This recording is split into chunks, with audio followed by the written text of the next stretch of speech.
Good morning. My name is Jason Allen. I'm a realtor based in Palm Springs, California, and I like to bring market reports. Now, I have to say, if you're looking at my background, you will notice I am packing because I, like many in the market right now, have sold my condo and I bought a house. And in fact, I bought a house in Cathedral City, which is the focus of today's presentation. Give me just a moment, I'll bring up the charts. We're going to start with single family dwellings. Now, let me start for anyone that's watched these before. I used a different set of reports, and unfortunately, that's no longer available to me. So, on the upside, what I'm going to present will be quicker, perhaps less granular, but in the grand scheme of things, really, if you're looking to buy or sell in a given market, you want the broadest picture possible. And then if you engage me or another realtor to discuss buying or selling, you can get more specific about your property.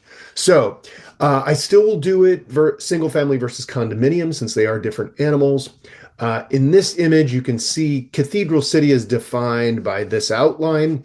It's all in zip code 92234. Palm Springs is just to the west. It actually has two zip codes that it covers. Rancho Mirage is just to the east, and then all this on the other side of the 10 is mostly open desert. So let's look at the numbers. Single family dwellings units. So we're going to compare both December of 24 to December of 23 and December of 24 to November of 24. So let's just start with, broadly speaking, the market is favoring sellers. And the most obvious indication of that is that we have 4.5 months supply. If you can see my cursor right here, 4.5 months supply in 2024. A year ago, we had slightly less.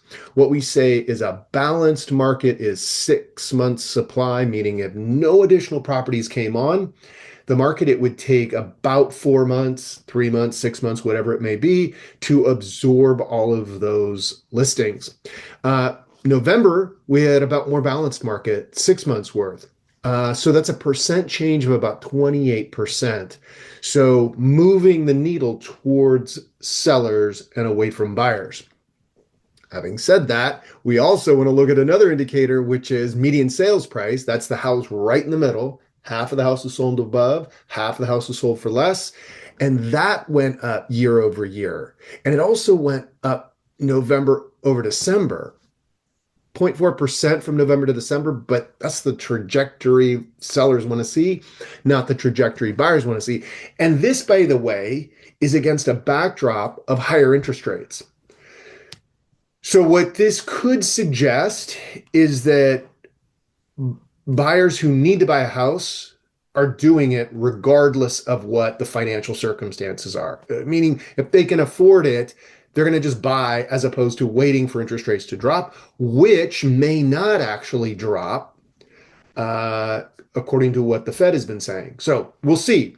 We talked about months supply. Days on market is about 2 months. That means if you as a buyer are looking for a house and it's been on the market for 4 weeks, don't expect a deep discount, because if you look at the sales to list price ratio at 99.1%, people are not taking big discounts on what they're selling, at least in the single family dwelling space.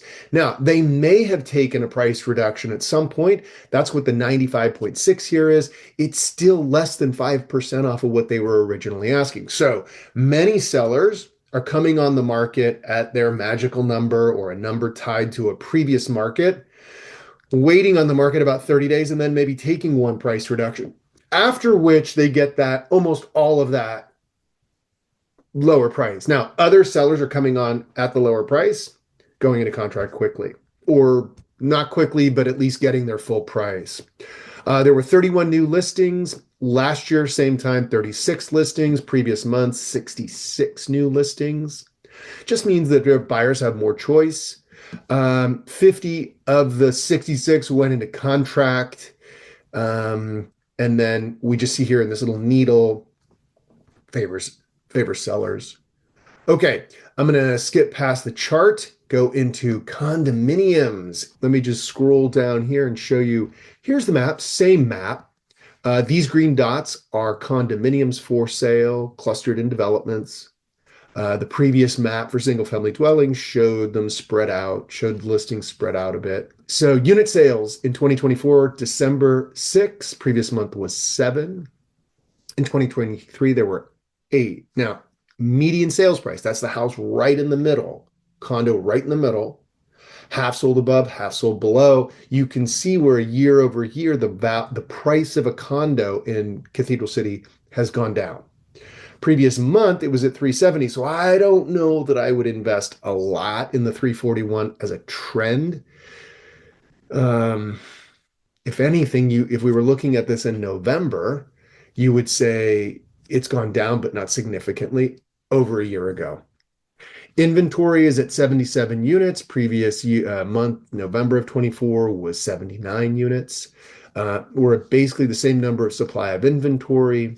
Again, that's why I would think the needle down here should favor buyers a bit more. Days on market, much fewer. So 30 versus 42 and 23 and 99 in the previous month. Now, I'm going to speak to that briefly by saying in Cathedral City, there are a lot of condos that are on leased land. Leased land transactions tend to take longer. If I'm going to make an offer on behalf of a buyer, I will prepare the buyer for a 45-day escrow, possibly 60, depending on who has the lease. So I don't invest a lot in this trajectory, but again, that may be what's prompting the needle to go a little bit more towards sellers. Um, and then let's skip down to new listings, 18 new listings. The previous month had 28, 7 went into contract, whereas in the previous month there were 9. So that's it. These reports are much briefer. I will make both of these available in the comments down below. If you appreciate this video, please subscribe, hit like, all that YouTubey stuff. And I'm hoping by next month, I'm in my new office, in my new house in Cathedral City. See ya.